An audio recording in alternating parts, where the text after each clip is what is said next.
Salamat, Panginoon, dahil kayo'y Diyos ng lahat at maibigin sa lahat. Turuan niyo kaming palawakin ang aming isip, pangunawa, upang kaming mga anak mo ay matutong kumilala sa lahat ng mga kapatid namin sa lahat ng dako. Kayo po ang maging tagapagturo, ituwid niyo kami, paliwanagin ang aming isip at akayin sa mas tama at mas mabuting landas ng pamumuhay. We commit this time to you, Father, asking you to please forgive us, cleanse us, and make us worthy, because of your love and grace, to receive correction, instruction, and healing from you. Kayo nawa ang maging tagapagsalita at wala nang iba, gamitin nyo lang inyong lingkod na daluyan ng inyong mga pagtuturo. Father, we commit everything to you, asking you to be the only preacher.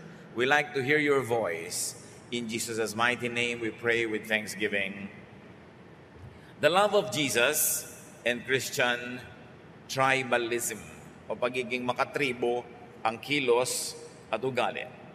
People, especially the Jews, as we see them in the Bible, are very tribal in orientation and behavior.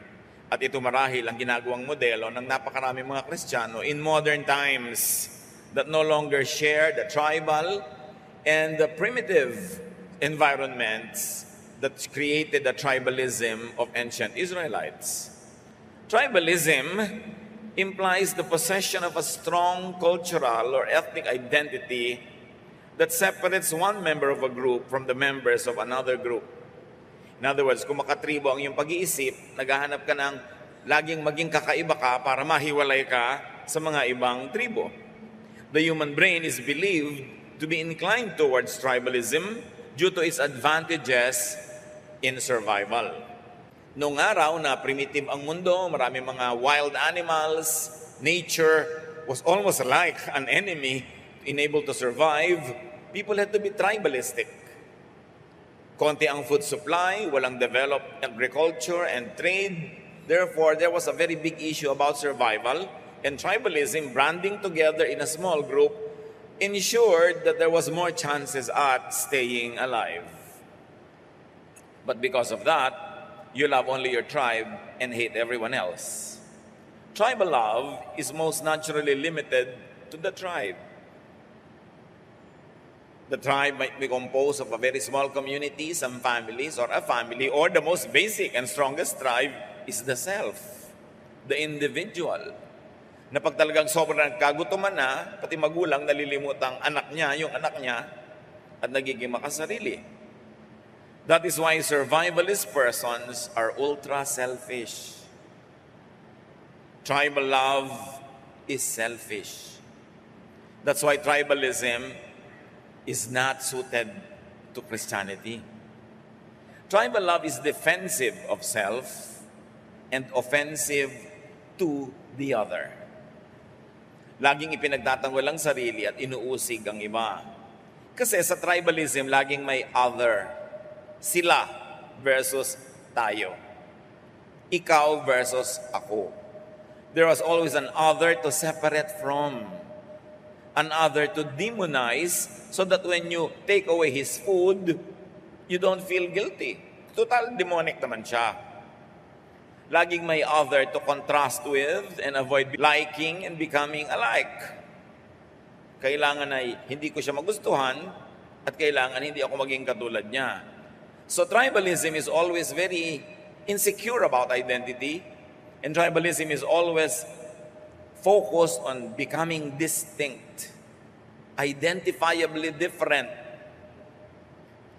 And the bloodiest offenses and defenses are against the nearest threat. Siyempre, sa tribalism, ang kaaway mo naman, hindi yung malayong-malayong pulo o bansa, yung katabi mong tribo.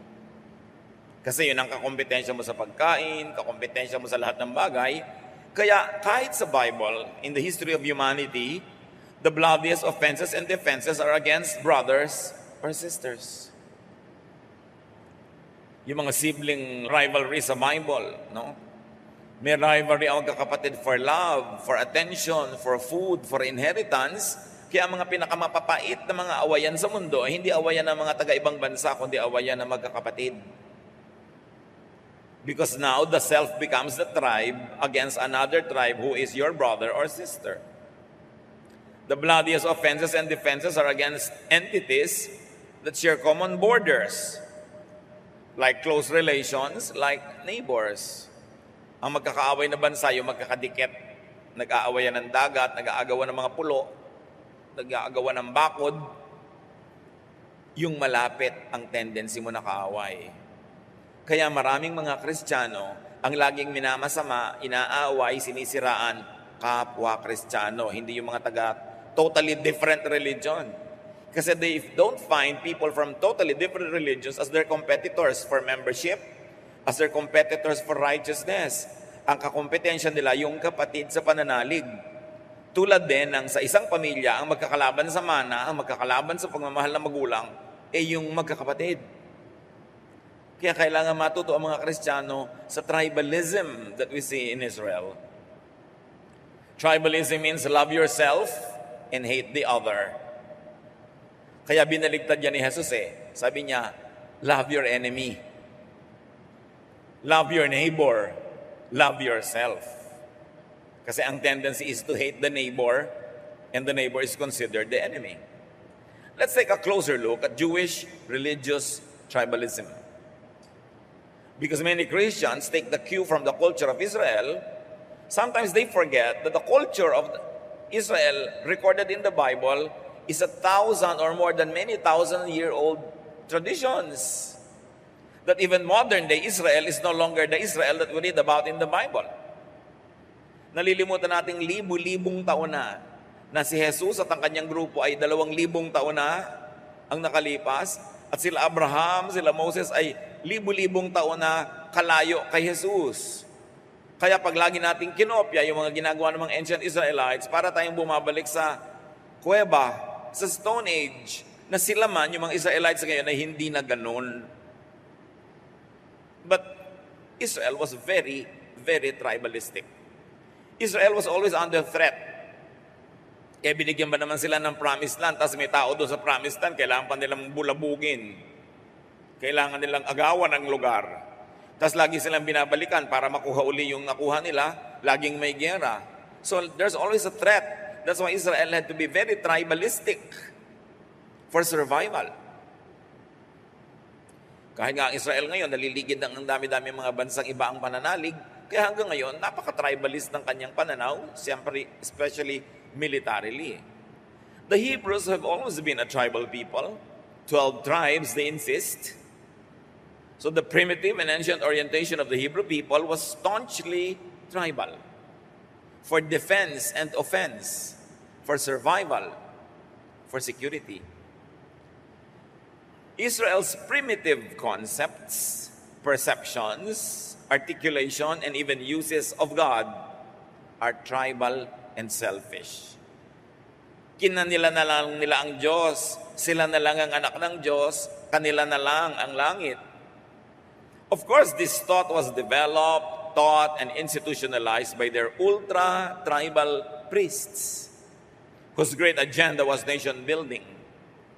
Ang mga pari po ng sinaunang Israel ay makabayan at inuuna nila yung agenda ng bayan, pagbuo, paglikha, pagpapalakas at pagpopromote ng bayan.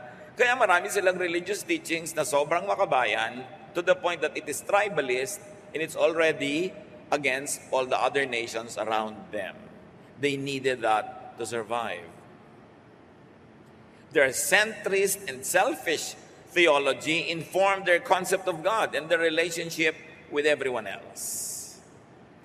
Ang pananaw nila sa Diyos, ang pag-unawa nila at pagpapahayag nila tungkol sa Diyos ay laging kaakibat, kakambal ng kanilang insecurities, ng kanilang tribalism. Kaya kulang na lang, angkinin na lang nila yung Diyos, kanila na lang, sila na lang ang pinagpala, at patayin na lang nila lahat yung mga kapitbahay nila. And they find excuse in that behavior in their theologies. The theology, the literature, the culture of a nation is meant to give it excuse for being, to justify its philosophies, and to promote its interest. And Israel was not an exemption to that human reality. The Hebrew people shaped the religious beliefs to suit their tribal needs and their tribal wants. It also, of course, involved them in some of the bloodiest acts committed against others because they were tribalist. The Hebrew people appropriated the universal God to be their tribal God. Ang pangunawa nila, ang pagpapakilala nila sa Diyos, ay parang kalyanan na lang. What else does tribalism do? Tribalism blurs the other's humanity. Pag tribalist ka, dahil gusto mo laging ikaw ang sumikat, ikaw lang ang mabuhay at patayin mo yung kalaban, binubura mo yung mukha niya para hindi ka nakakakita ng mukha habang pinapatay mo siya. Binubura mo ang kanyang identidad, ang kanyang pagkatao, ginagawa mo yung kalaban mo na non-person. At isa sa paggagawa sa iyong kalaban na non-person ay yung babansagan mo. Kaya ang tawag nila sa ibang lahi are uncircumcised. Derogatory agad, no? The heathen, the Gentiles, para nawawala ng personalidad at lumalakas ang loob nila na ubusin yung mga kalaban nila without feeling any guilt at all. That's why many civilizations call the other civilizations barbarians, evildoers, outsiders, tagalabas, tayo, tagaloob. Therefore, pwede silang saktan without guilt. All of that is psychological conditioning. So you don't feel guilty when you do bad to the other person. Kaya yung mga regionalism, yung mga pagbabansag sa mga foreigner ng mga pangalan na nakakapagpababa ng kanilang pagkatao, that's part of tribalism. And sadly, Christians do that even now. Binabansagan nila yung mga ibang kongregasyon. Tinatawag nila ng mga pangkutya, panglalait, pagpapaliit ng mga pangalan at mga bansag para huwag silang mag-guilty pagkakapwa nila Kristiyano, pinipintasan, sinisiraan. Binibigyan nila ng mga pangalang nakakapagpababa ng reputasyon. Trabaho pa rin yan ng mga Kristiyano hanggang ngayon to call their brothers and sisters with funny names, with derogatory names, to give them labels. Siyempre, ang nagiging bunga niyan at ang pinanggagalingan ay bias and bigotry. Yung galit ka na agad, hindi mo naman alam kung bakit. Kasi lang, pinalaki ka ng mga magulang mo na may bias. Anak, huwag kang lalapit sa mga taong ganito ang korte ng muka. Mga traidor yun. Ikaw naman, siyempre, papasok ka sa utak mo yun. Pag taga-ganong lugar, huwag pagtitiwalaan. Pagka taga-ganong lugar, bulagsak. Pagka taga-ganong lugar, ganito at ganon. Mga bias, mga bigotry. Always based on the tribe. Kasi tagalabas sila. Hindi mo ka probinsya, hindi mo ka barangay, hindi mo ka babayan, therefore bad. Tribalism yon. Tribalism makes it easy to hate and annihilate the other. Ang tao kasi merong guilt pag gumagawa ng masama. So anong gagawin mo para huwag ka maging guilty pagka sinisira mo yung kapitbahay mo? Tawagin mo siyang aswang. Tawagin mong lahi ng mga mangkukulam. Tawagin mong mga kung ano-anong tawag. So, mga lasenggo, mga drogista, mga pabaya, mga makasalanan. E di, kahit na muna yung pag-usapan ng pangit, gawa ng masama, hindi ka na nagigilty. Total, masama naman sila. Ang nakakalungkot, even Christians do that now. Di baling laitin mo na sila, half gospel naman sila, tayo full. Hindi bali nang pintasan mo sila, hindi naman inspired yung Bible nila. Bible lang natin ang inspired. Hayaan na nating lait-laitin sila, total hindi naman talaga sila ang tunay na church at tayo yung tunay. Yan ang tribalism. Tribalism, sanitized and endorsed by religious belief, could lose all hesitation to kill everyone else. What about the tribalism of Jesus? Was he tribalist? Well, the Lord Jesus is from the tribe of Judah. That is clear. Hebrews 7:13-14 says that. But Jesus does not make an issue about his tribal identity ever. Hindi niya ipinagmalaki ang tribo niya, hindi niya ginamit para maging superior siya sa iba, at hindi siya nanglait ng ibang tribo. In fact, Jesus crosses tribal boundaries to teach and to love. Very unique. Kakaiba sa panahon niya, revolutionary. For instance, Jesus calls Levi, though he is a breaker of tribal identity and loyalty. Sino ba si Levi? Tax collector. Tinawag ng Panginoon na maging disipulo niya. Bakit outsider sa mga Israelites kahit kalahi nila pag tax collector? Kasi yung tax collector, ang loyalty nasa Rome. Nangongolekta ng buwis para doon sa Roman conquerors. Therefore, etsyapwera sila sa Israel kahit kadugo. Pero ginawa ni Jesus, tinawag niya para maging alagad. Luke 5:27, later, Jesus went out and saw a tax collector named Levi sitting at the place for paying taxes. Jesus said to him, "Come with me." Kinagabihan, nagpa-dinner itong si Levi. Puro tax collectors and sinners din yung mga kasama doon, na kumbaga, kung tutuusin, outside their tribe sa mga banal na Israelites. Kasi siyempre, hindi naman kung mo Israelite ka, kakampi mo na lahat ng Israelite. May kanya-kanyang tribo pa rin, nag-aaway-awayan din sila. Tapos may social tribes pa. May mga tribo ng mga holy against sinners. May mga tribe ng mga lalaki against babae. May tribe ng mayayaman against mahihirap. Ang daming tribes. At ang ginawa ni Jesus, tinawid lahat yung mga tribes na yon. Kasi yun ang mensahe niya talaga. For instance, Jesus ministered to Samaritans who were considered outsiders already. Though they were technically part of the 12 tribes of Israel, pero galit sa kanila yung mga taga-south kasi ang tingin sa kanila, mababang uri sila ng mga tao dahil nakipagmabutihan sila sa mga foreigners several hundred years before.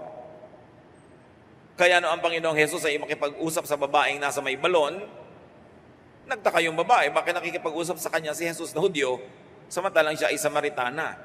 John 4:9 up to 24, "You are a Jew," she replied, "and I am a Samaritan woman." Magkaiba tayo ng tribo.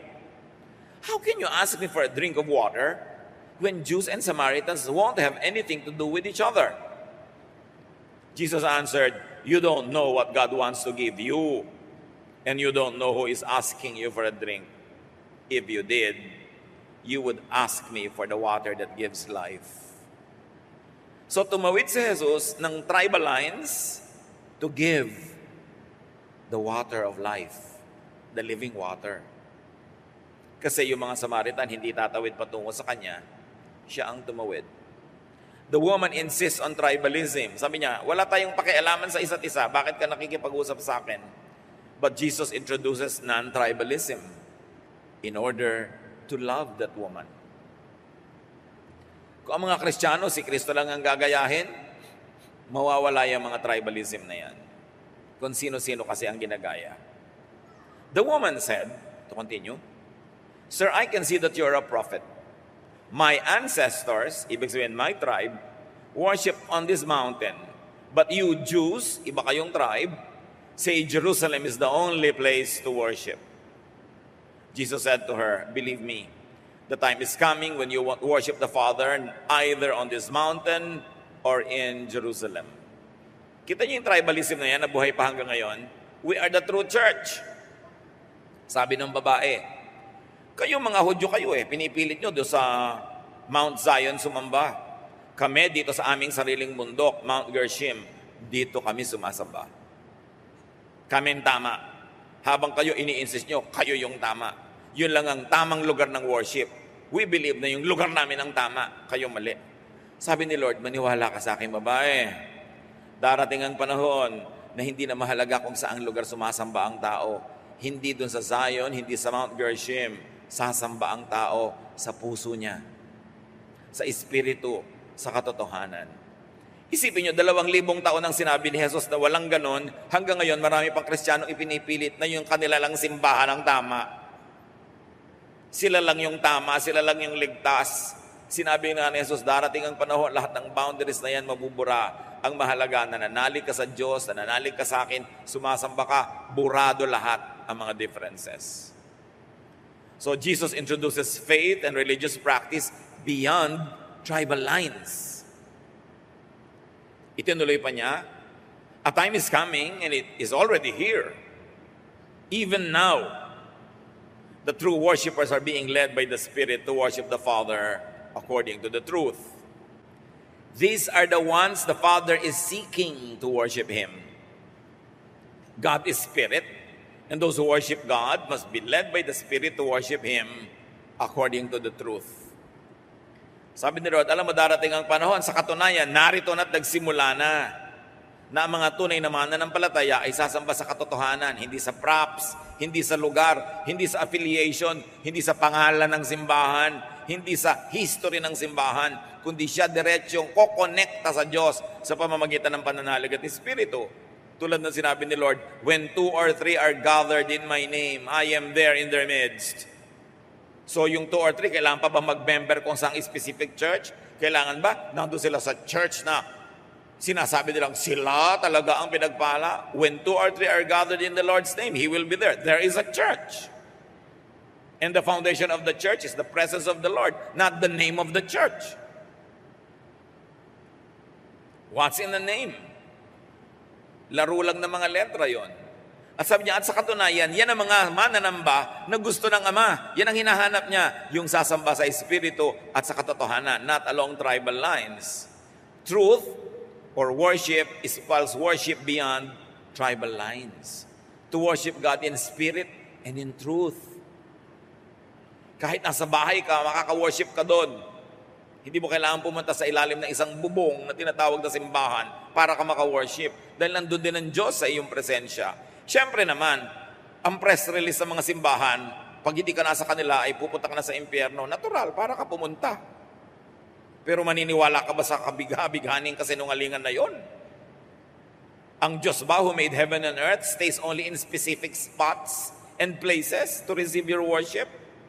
Eh bakit pa tayo ngayon nagsasama-sama? Pwede naman pala sa bahay.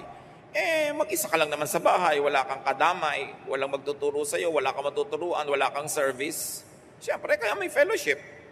Mahalaga yung fellowship, pero makakasamba ka kahit saan. Kahit anong pangalan ng grupo nyo, kahit wala kayong pangalan, pag naniniwala kayo kay Jesus, nandun siya. Therefore, may church. Kailangan na tayong makalaya sa kagilagilala sa kasinungalingan ng pagpa-franchise ng mga relihiyon sa Diyos na parang outside of them, hindi ka pwedeng dumikit sa Diyos. Press release lang yon. So yung babaeng Samaritana, pinuntahan ng Panginoon. Jesus also heals the Syrophoenician woman's daughter. Outsider, Greek siya. No? Mark 7, 24-37. Jesus left and went to the region near the city of Tyre. A woman whose daughter had an evil spirit in her heard where Jesus was. And right away she came and knelt down at his feet. The woman was Greek, and she had been born in the part of Syria known as Phoenicia. She begged Jesus to force the demon out of her daughter.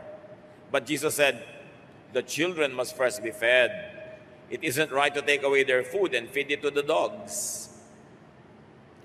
Sinabi ni Jesus yung usual script ng mga relihiyosong Hudyo. Ang tawag nila sa mga hindi Hudyo, dogs. Mga Gentiles. Sabi ni Lord, bakit naman papagalingin ang anak mo? Ang pagpapagaling at pagpapakain dapat sa mga anak lang ng Israel, hindi sa mga aso. Isang napakalaking pagsubok sa babae. Dahil yung usual traditional line ang sinabi ni Jesus. The woman replied, Lord, even dogs eat the crumbs that children drop from the table. So ano sinasabi ng babae? Lord, please blur the tribal line. Please, huwag mo nang i-emphasize na magkaiba tayo, na magkaibang tribo kami. Kasi kahit naman aso, kumakain ng mga nalalaglag mula sa mesa di ba? So, i-consider mo na lang kaming member of the household. Jesus answered, that's true. So, yun talaga ang laman ng puso ni Lord. Ang babae, tinetest lang. Kasi sabi niya, that's true. What kind of prophet would publicly acknowledge being corrected by a woman and a foreigner woman pa nga? So yun talaga ang nasa puso ni Lord. Sabi niya, that's true. You may go now. The demon has left your daughter. When the woman got back home, she found her child lying on the bed. The demon had gone. Niya, tama ka. Walang linya-linya, walang anak-anak, walang aso-aso. Naniniwala ka sa Diyos, therefore, gagaling ang anak mo. Another instance was when Jesus delivers the non-Jewish man possessed by demons. As recorded in Mark 5, 1-2, up to 20 actually. Mga lugar na maraming inaalaga ang baboy, therefore hindi mga Hudyo nandun.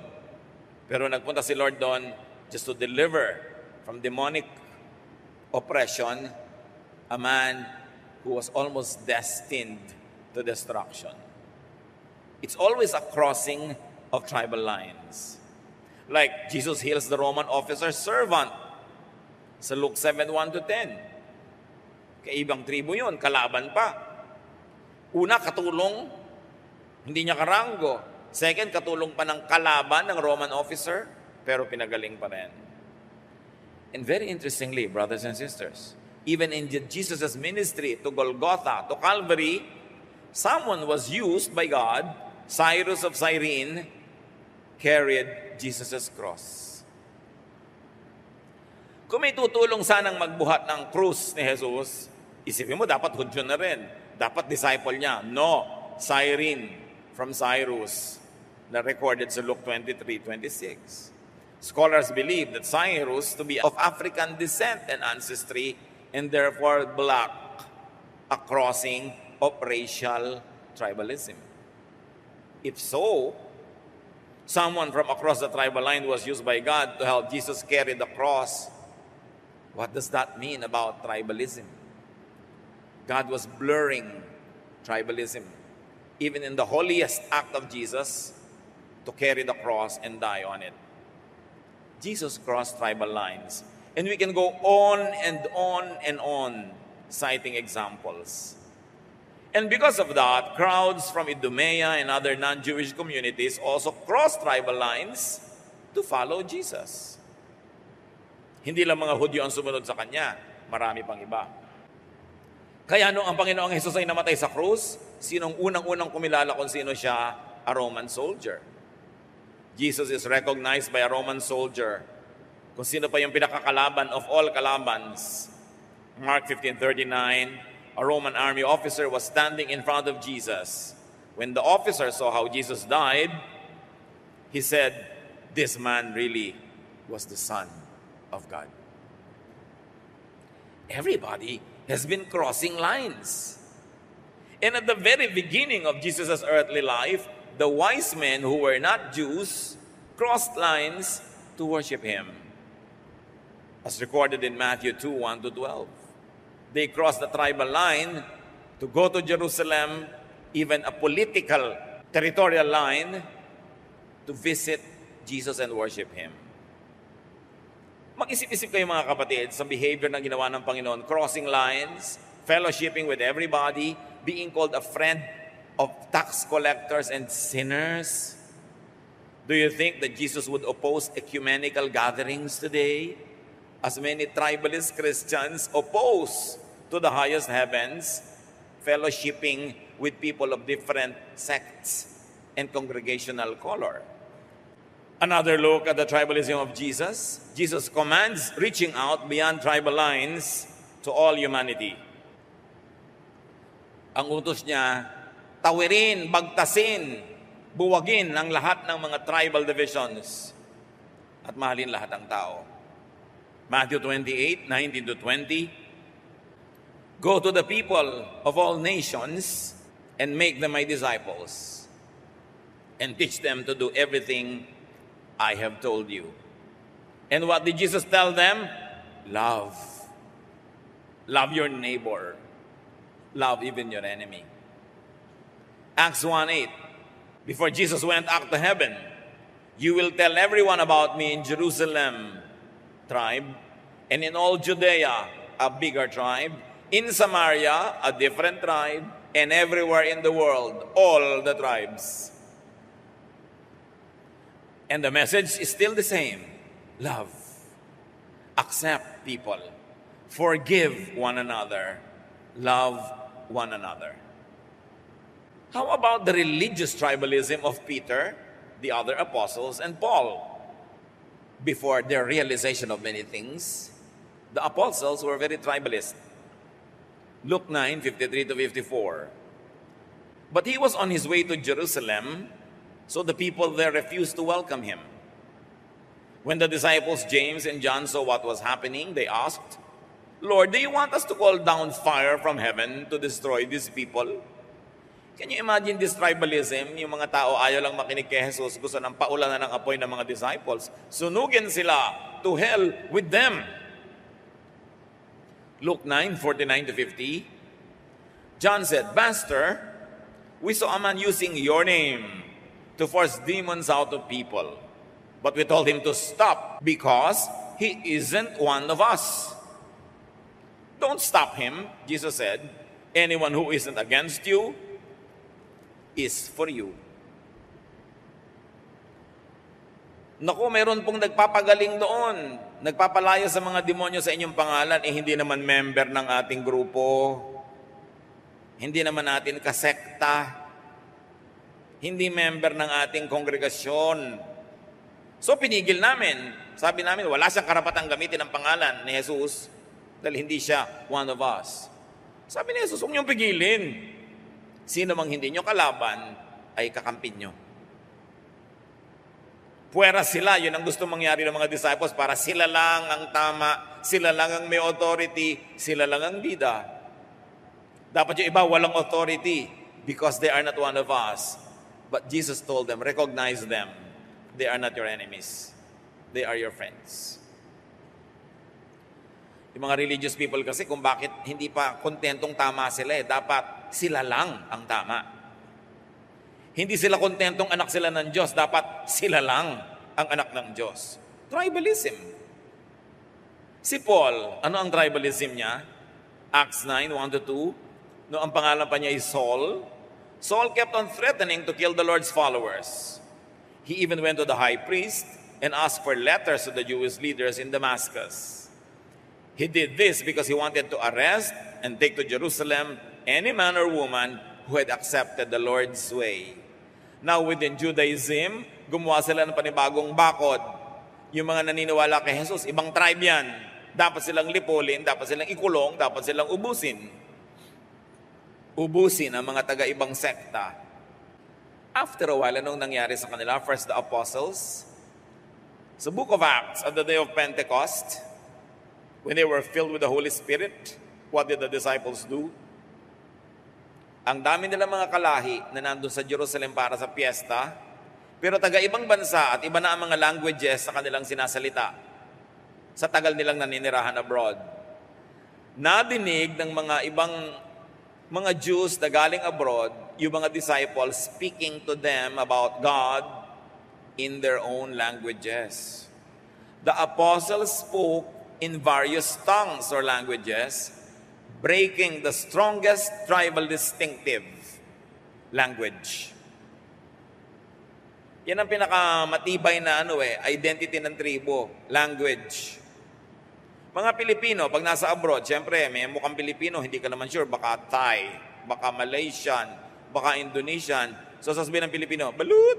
Pag may lumingon, Pinoy. Language. No? Nagkakakilalan, kabayan, may titingin. Language. Itong mga disciples na masyadong tribalist, ang una nilang ginawa, they spoke in the other people's languages as empowered by the Holy Spirit. Binrake yung tribal identity nila as different from the visitors coming from abroad. Si Paul, ano nangyari sa kanyang tribalism nung natauhan at napuspos ng Espiritu? Galatians 3:28, faith in Christ Jesus is what makes each of you equal with each other, whether you are a Jew or a Greek, a slave or a free person, a man or a woman. So pati si Paul, one of the greatest church planters of all time, now was teaching, equal lang kayo, pare-pareho kayo. Basta naniniwala kayo kay Jesus, pantay-pantay kayo. Kaya kayo ay Hudyo o Greek. Sa kanila kasi dalawa lang klase ng tao, Jew or Greek, Jew or outsider. Yung sa Greek, nandun na lahat ng nationalities. Outsider, foreigner. A slave or a free person. So it was a social divide. Kanina, racial divide. So whether you're a man or a woman, now a gender divide, which was the biggest tribe in Israel. Babae ka ba o lalaki? Sobrang iba buhay mo. Iba batas sa'yo, iba sa akin, iba lahat. Pero sabi niya, alam nyo, babae kayo at lalaki, alipin o hindi, mayaman o mahirap, insider or outsider, pantay-pantay kayong lahat basta nanali kayo kay Jesus. So ito ang tandaan nyo na teaching ni Paul about women, hindi yung mga nauna na niyang teaching na Para ang babae, segunda klase. Sinabi na niya dito, pantay-pantay kayo kay babae at kay lalaki, basta nananali kayo kay Jesus. So Paul breaks the great tribal divides, racial, social, and gender distinction. And he says, faith equalizes people. Importanteng maintindihan ang mga tribalism na ito dahil yan ang sagabal ngayon sa paglagong espiritual ng maraming mga Kristiyano. How about Christian religious tribalism today? This is very interesting because this is our life today. Christian tribalism is defined, expressed, and promoted by congregationalism. Pag sobrang congregationalist, tribalist yon. Anong kongregasyon kayo? Yan agad ang tanong. Hindi tinatanong, kanino ka naniniwala bilang tagapagligtas? Kay Jesus. O di equal tayo lahat? No. Ang itatanong, anong kongregasyon ka? Maling tanong. Christian tribalism is defined by sectarianism. O sige, pare-parehong protestante, pero anong sekta ka? Pare-parehong evangelical, pero anong grupo ka? Tribalism. Meron pa, Christian tribalism is promoted by distinctivism. Distinct kami. Meron kaming distinctives. Iba kami sa inyo.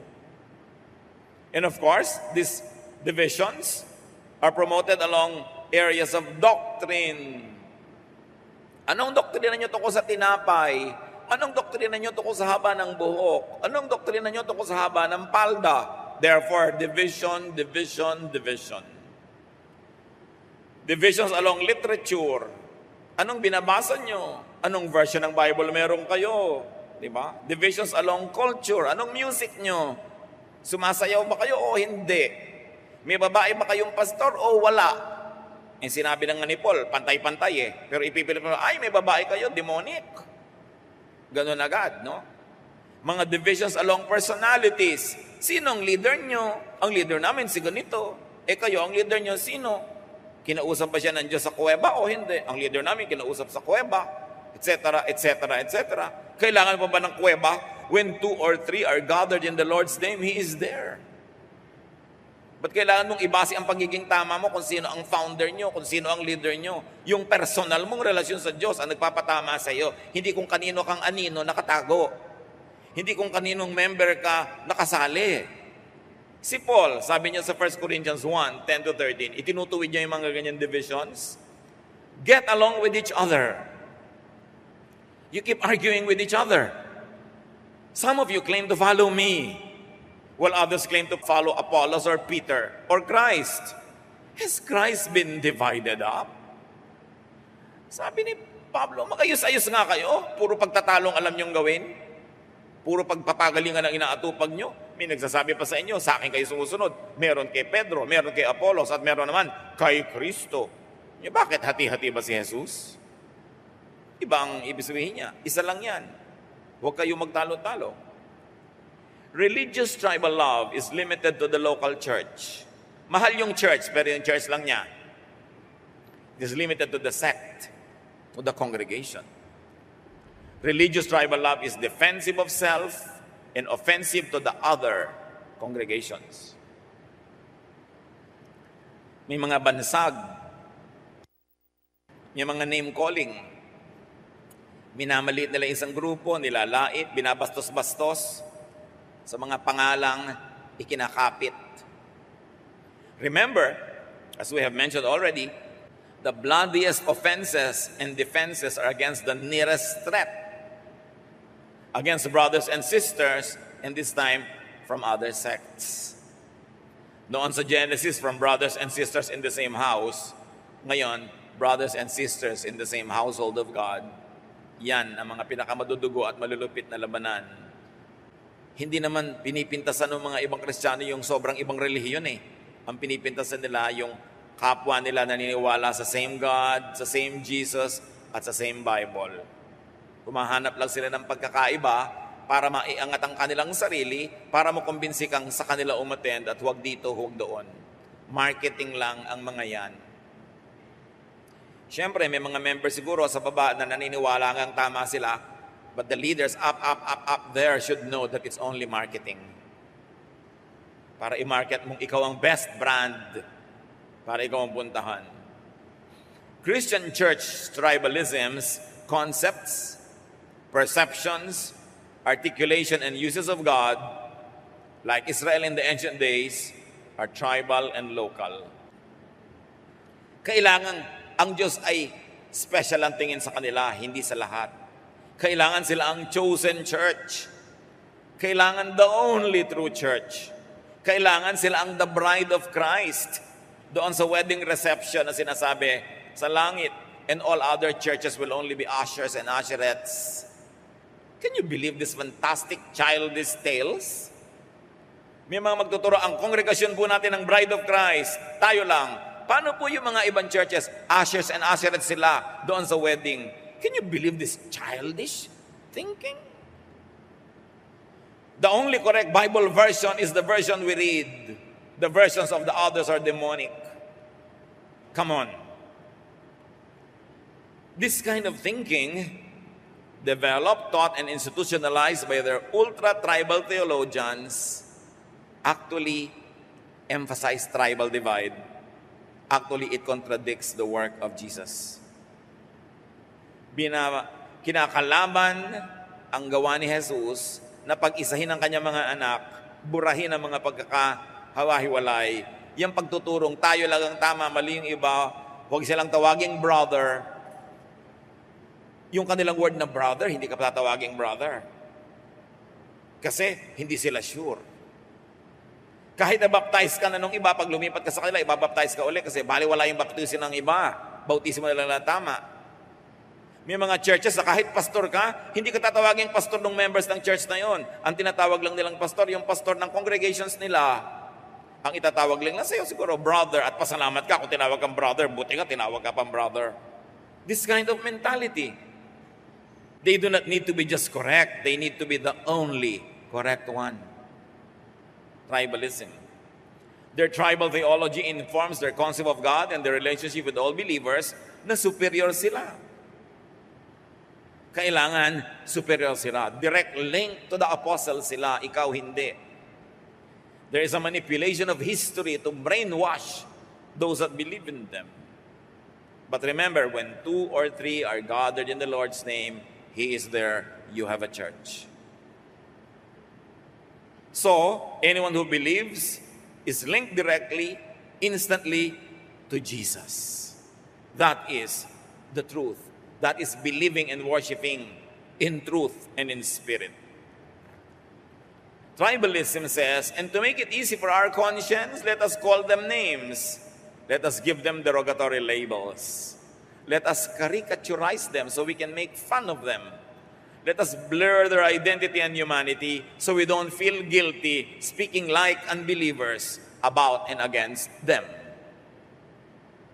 Papakonsuelo sa konsyensya na hamakin nila ang kapwa mananalig para huwag silang mag-guilty pag nililibak-libak nila.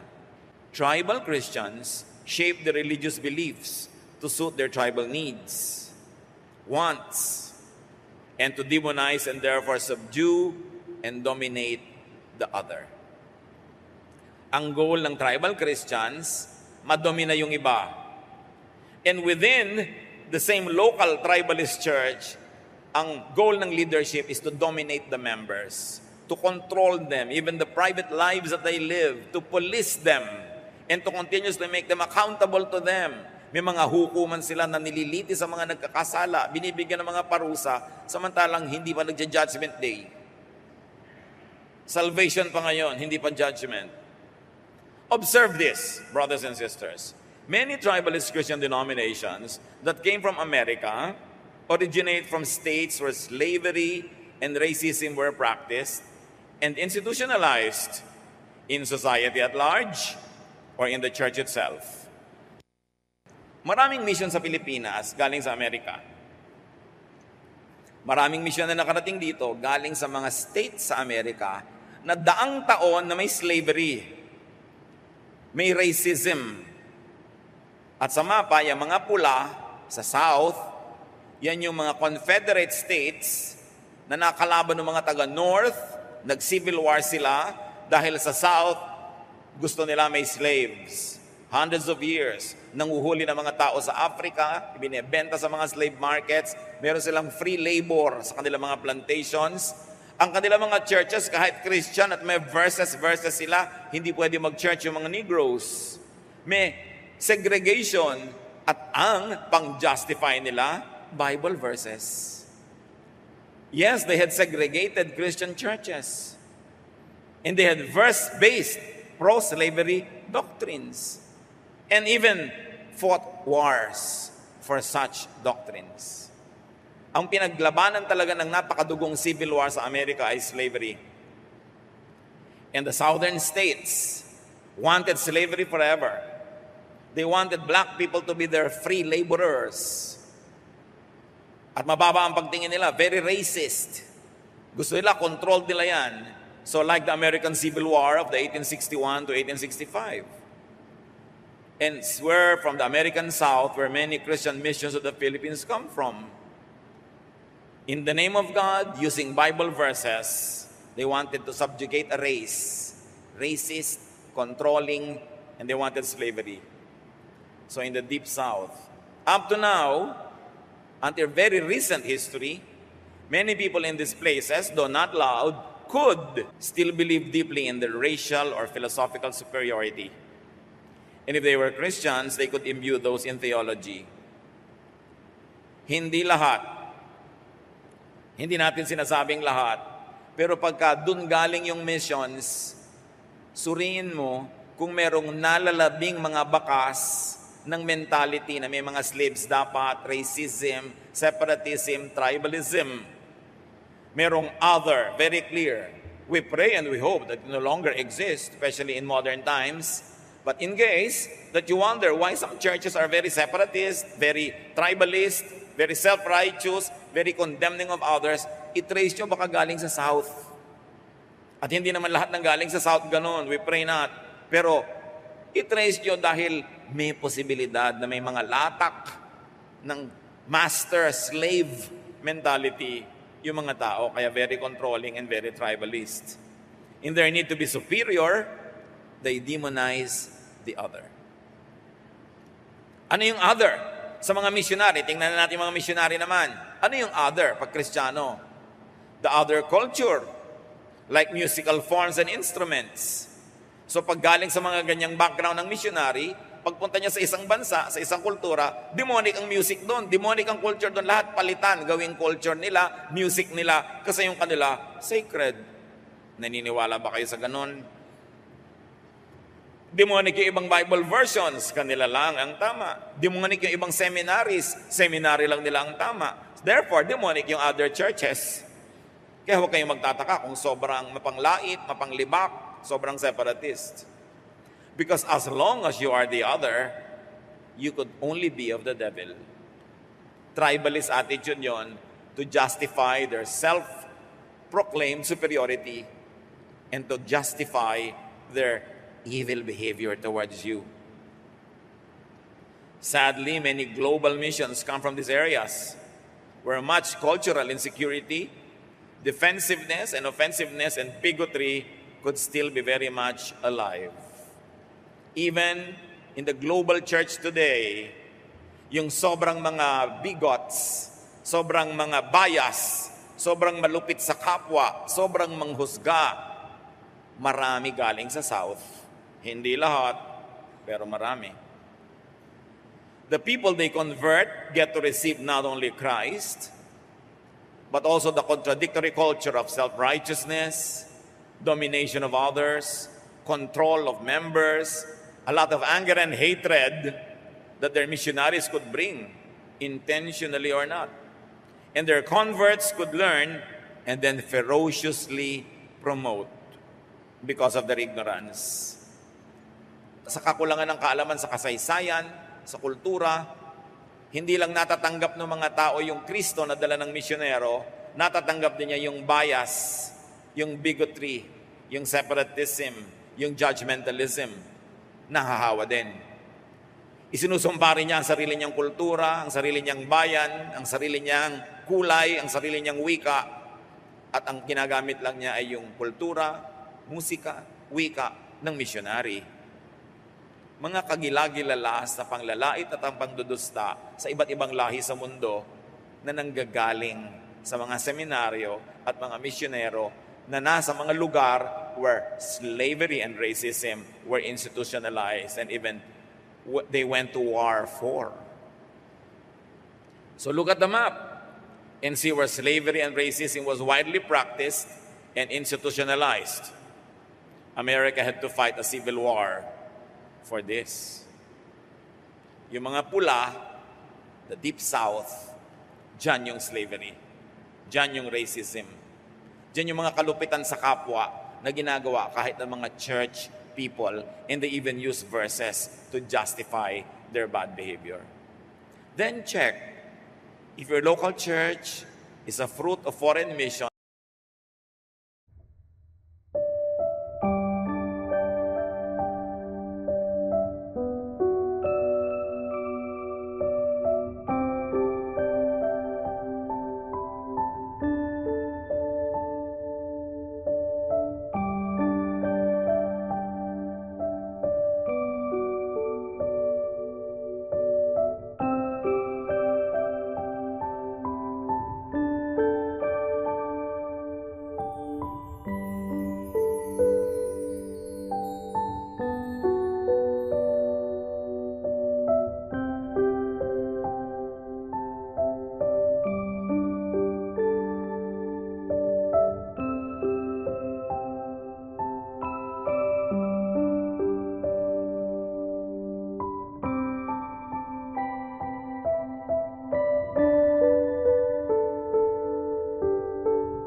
that originated from there. Then check if your theology and culture is tribalist. Pray not, hope not. Sana nalampasan na ng mga tao yung tribalism. But consider these questions and answer them with a yes or no. God is the foundation of all churches that believe in Him.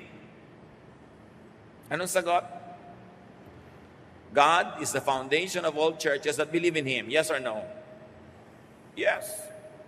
But God loves only one sect, one congregation, and hates all other churches. Yes or no? Alam niyo yung sagot. Huwag kayong padaya sa mga nagpipili na sila lang yung tama. At maliitin yung iba. That is not the spirit of Jesus. Of course, tribalist sect, literature, and history places itself in the center of God's economy. Tribalist churches appropriate the universal God to be their tribal God. Tribalism blurs the other believers' humanity and spirituality, as we have mentioned twice already, and makes it easy to hate and annihilate the other. Kaya yung mga pinakagalit, pinakamalakas mamuhi, usually mga relihiyoso. Because they are fed hatred and anger and self-righteousness from the pulpit. So kitang-kita mo sa member kung anong ipinapakain mula sa pulpito, panglalait, pangdudusta, panghuhusga sa iba. Tribalism, sanitized and endorsed by religious belief, could lose all hesitation to kill everyone else. Now, let's apply the tribalism of Jesus. His tribalism is non-tribalism. Remember that Jesus does not make an issue about his tribal identity. So should Christians. Hindi dapat malaking issue kung anong sekta ka, anong denominasyon ka. Ang mahalaga, naniniwala ka ba kay Jesus? At umiibig ka ba ayon sa kanyang turo?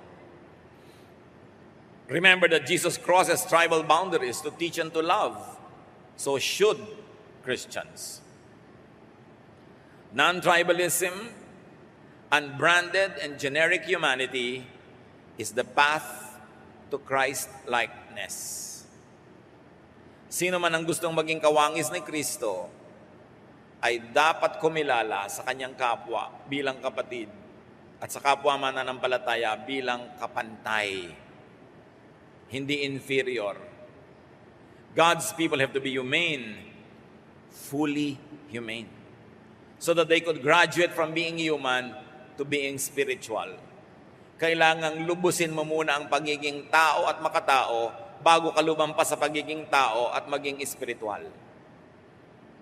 Salvation towards spirituality, universality, godlikeness is first a salvation from inhumanness, from subhumanness, from the deforming and warping effects of tribalism. Para tayo maligtas sa pagiging hamak na tao lamang, kailangan muna tayong maligtas sa pagiging makahayop. Kailangan tayong maging makatao. Kailangan itaas ang uri ng ating pagkatao at yun ay nakikita kung paano tayo makipagkapwa-tao, lalo sa kapwa mananampalataya at sa mga kapwa anak ng Diyos. Anong pinakamahalaga bang turo? Humiwalay? Magpasikat? Ipakitang ikaw lang ang tama? Hamakin yung iba? Matthew 22:36-40. Teacher, what is the most important commandment in the law? Jesus answered, love the Lord your God with all your heart, soul, and mind. This is the first and most important commandment. The second most important commandment is like this one, and it is, love others as much as you love yourself. All the law of Moses and the books of the prophets are based on these two commandments. So kung isa-summarize mo ang buong Biblia, ang turo lang, love God and love others as you love yourself. There's no space for that, for religious tribalism. There's no space for division, for self-righteousness and judgmentalism. The space is for love, acceptance, forgiveness of your fellow men. John 13:34-35, Jesus says, "But I'm giving you a new command. You must love each other just as I have loved you. If you love each other, everyone will know that you are my disciples." So love is the greatest doctrine. And if your commitment to doctrine makes you unloving, throw away that doctrine and just love. You can never go wrong by loving, because sabi ni Lord, meron akong isang bagong utos, kalimutan nyo na yung iba. In fact, lahat ng utos ni Moses at lahat ng turo ng mga propeta, ito rin lang yung laman. Love one another. Don't love only yourself and hate the others. Love your neighbor as you love yourself. Religious tribalism has no place in the economy of Jesus' love. It has no place in the Christian church. The church must reform. 2,000 taon na ng pagtatalo-talo, pag-aaway-away, paghahati-hati, pagsisiraan, na ang nagiging bunga lang, nagmumukha tayong katawa-tawa sa tingin ng mga hindi mananampalataya. Lalo lang sila nagkakaroon ng dahilan para hindi makinig sa atin. Kasi sabi niya, kayo nga ang gulo-gulo eh. Leave me alone. Kasi nga ang gulo-gulo ng mga anak ng Diyos. Jesus prays in John 17:11, "And now I am no longer in the world, but they are in the world, and I am coming to you." Sabi niya sa Ama, "Holy Father, protect them in your name that you have given me, so that they may be one, as we are one." Yan ang gusto ni Lord na mangyari sa kanyang lahat ng mga anak, maging one. Sabi niya, "I have sheep that are not of this fold." Sabi niya, "If anyone is not against you, he is for you." In other words, don't treat fellow believers outside of your circle as enemies or as competitors. Treat them and love them as you would love yourself. Religious tribalism has no place for Christian unity. Unity cannot happen when people are tribal.